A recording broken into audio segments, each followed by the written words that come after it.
Welcome to the deep dive. Today we're looking at a really interesting paper, Yeah, this one's called Low-Rank Adaptation of Neural Fields. and it tackles something pretty relevant if you work with visual data. You know, things like image filtering, smoothing 3D shapes, even video storage. Updating the neural representations for these tasks, Right. well, it can be surprisingly tricky. Exactly. This paper proposes using low-rank adaptation, or LoRA, which you might know from language models. Right, it's a parameter-efficient method. And they're applying it here to update instance-specific neural fields. That's the key idea. Instead of needing huge pre-trained models, which is often the case, they use LoRA on these fields already tailored to one specific image or shape. Okay, so for maybe a quick summary up front, the paper uses LoRA, this efficient technique, to update neural fields for tasks like filtering images, compressing video, editing geometry. And it does this without needing giant models. They apply LoRA to neural fields specific to each data instance.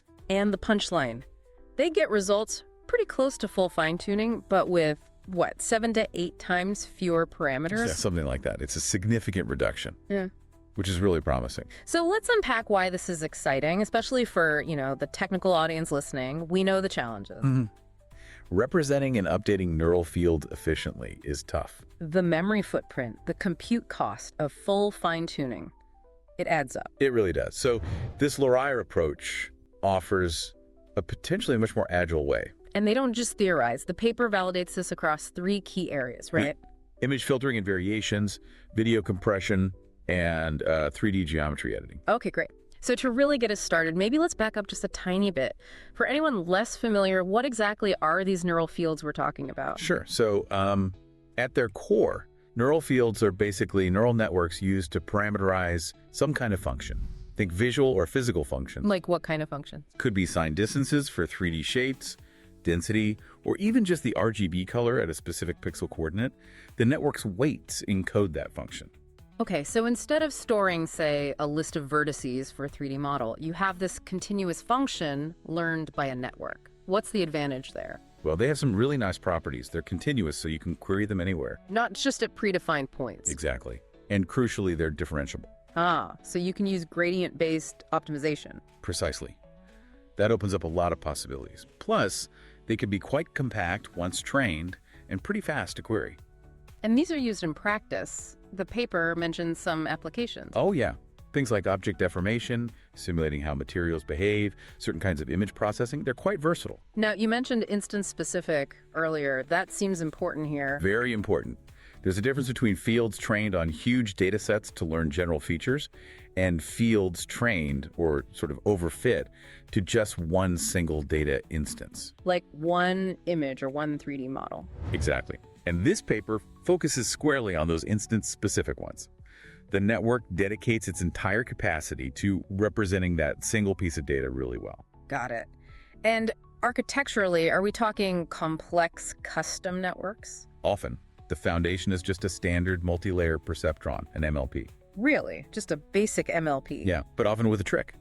To capture high-frequency details, think sharp edges in images or fine geometry, they usually use frequency or positional encoding on the input coordinates. Okay, so you feed the MLP not just XY coordinates, but encoded versions to help it learn details. Exactly. It gives the network sort of a richer input signal to work with. Okay, so we have these powerful neural field representations, but editing them, that's the tricky part. That's the crux of the problem, yeah. Because neural networks are so nonlinear. Right. Changing one weight doesn't have a simple, predictable effect on the output. Not at all. It's not like dragging a control point in Illustrator or something. Direct manipulation is hard. Makes sense. So how have people typically edited these fields? The paper mentions a few ways. Right, they talk about network fine-tuning, using hypernetworks, or manipulating latent codes if the network has them. And this paper focuses on fine-tuning. Yes, specifically fine-tuning. So you take your trained neural field and you just keep training it on the edited data. What were the downsides of the older fine-tuning methods? Well, a big one is the memory. You often needed to store a whole new set of weights or overwrite the old ones. For small edits, that feels really wasteful. Yeah, storing a full model copy for a tiny tweak seems inefficient. And some methods would freeze the early layers, which might limit how much you can actually change the output. So there wasn't really a standard parameter-efficient way to just update these fields. Not really a generic one, no. That's the gap this paper aims to fill. Okay, enter LoRA, low-rank adaptation. This came from the NLP world, right? Large language models. Absolutely. It was a huge deal there for efficiently adapting massive models to new tasks without retraining everything. And the core idea is... The key insight is that the change needed for adaptation often lies in a low-dimensional subspace. So you don't need to modify all the billions of original weights. Instead, you add something smaller. Exactly. If you have a weight matrix W, Lauraire doesn't change W directly. It adds a low-rank update, AW, which is calculated as the product of two much smaller matrices, B and A. So W is B times A. And low rank means these B and A matrices are skinny. Precisely. If W is, say, doubt by din, A might be R by din, and B would be doubt by R. And this rank R is the crucial part. It's usually much smaller than din or doubt. Ah, so the number of new parameters you train is way less. Instead of doubt din, it's more like R din plus doubt. Exactly. That's the parameter efficiency. You're training far fewer weights. So the genius here is taking that idea and applying it not to giant foundation models, but to these smaller, instance-specific neural fields. Yes, that's the really clever bit. You're efficiently tweaking a network that's already specialized for one piece of data. You avoid needing some massive pre-trained vision model, which might not even be right for the job anyway. Right. It might be too big for edge devices or specific graphics pipelines.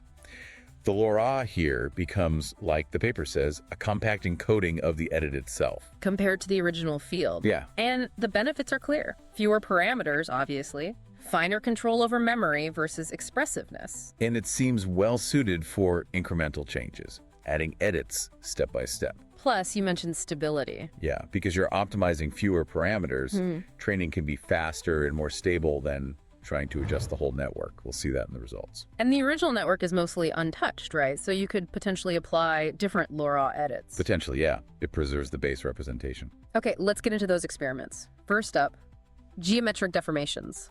3D shapes. What were they doing there? They looked at scenarios common in geometry processing, like small edits to a 3D model. Like animation between frames or smoothing a surface. Exactly, those kinds of relatively minor, often localized changes. And how did they set it up?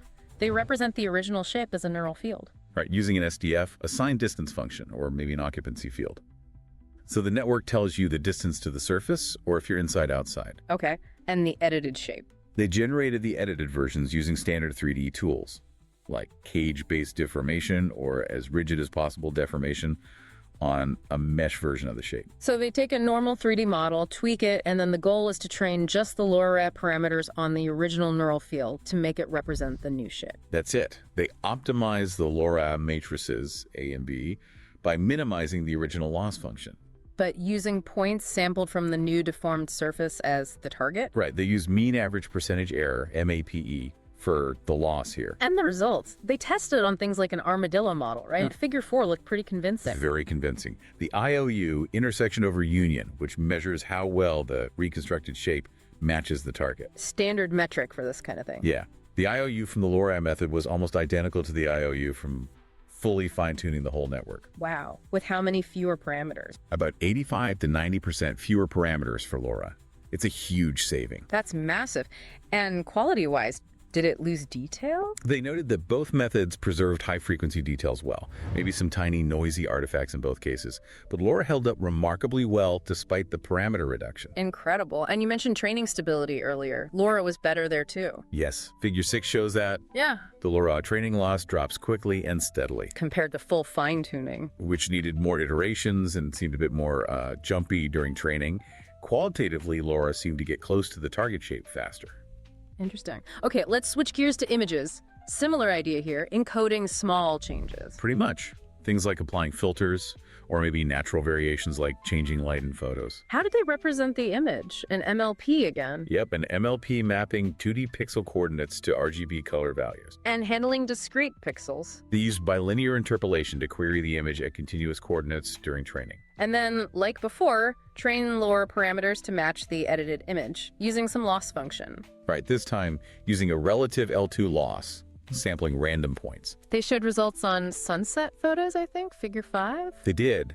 And again, the PSNR peak signal to noise ratio was really good. Comparable to full fine-tuning. Comparable, sometimes even slightly better with LoRA, surprisingly.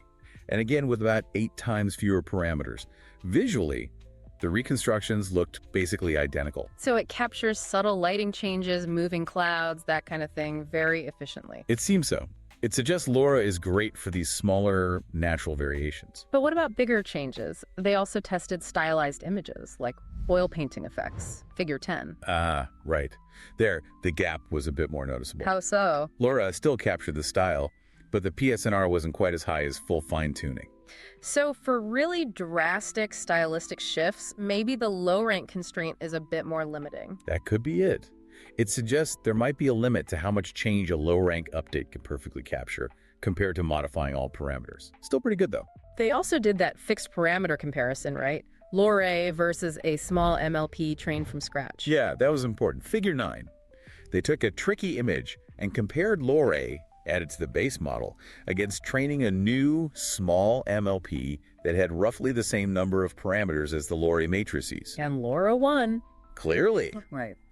It preserved details much better, about 2 dBi higher PSNR. So it really is leveraging the original network's knowledge, not just acting like a small standalone network. That's the takeaway. It's efficiently encoding the change relative to the base. Okay, last application, video. This seems like a natural fit. It really does. Frames in a video are usually very similar to the previous frame. Small displacements, color shifts. Exactly. They made an analogy to video codecs like iframes and pframes. Keyframes and difference frames. Right, so they propose encoding the first frame as a regular neural field. Iframe. Then subsequent frames are encoded just using LoRa modules. Each LoRa represents the change from the previous frame to the current one. So you optimize LoRa 1 to go from frame 0 to frame 1, then optimize LoRa 2 to go from the LoRa 1 updated frame 1 to frame 2, and so on. Exactly, a sequential optimization. How did that work out on actual video, figures 3 and 8? It works surprisingly well. They showed it could encode fairly long sequences, real footage, and animation without obvious error buildup over time. Even with this simple sequential approach. Yeah, and figure 7 showed the PSNR stayed pretty consistent across frames, even using low LoRa ranks. So it seems quite effective at capturing those typical frame-to-frame video changes efficiently. Potential for compression there. Definitely suggest that, yeah. Okay, so wrapping up the findings. It really seems like LoRa provides a powerful, efficient way to tweak these instance-specific fields. Yeah, the performance is competitive with full fine-tuning, sometimes nearly identical. But with that massive parameter reduction, 85–90% for geometry, 8x for images. And the versatility is key, working across shapes, images, and video. It gives you finer control over that memory versus quality trade-off. And the optimization seems nicer, faster, more stable. Plus, it tends to preserve unchanged regions better. And the video results show you can compose these edits for dynamic data. It all points to LoRa being a very strong candidate for this kind of task. Of course, no paper is without limitations. What did they mention? The main one is training throughput. While you train fewer parameters with LoRa, you still need to backpropagate through the entire base neural field. So the training time per step is still tied to the size of that original network. Exactly. It doesn't magically make the forward and backward pass through the big network faster, so exploring ways to speed that up is future work. Makes sense. Any other future directions? They also mentioned applying LoRa to neural fields defined implicitly, like through energy functions, which could broaden its scope even more. Right. Well, this has been a really fascinating deep dive. It's cool stuff. The big takeaway for me is that LoRa looks like a really viable, parameter-efficient approach for updating neural fields in visual computing. Yeah, it could make these powerful representations much more practical, maybe enabling complex editing on devices with less memory or compute.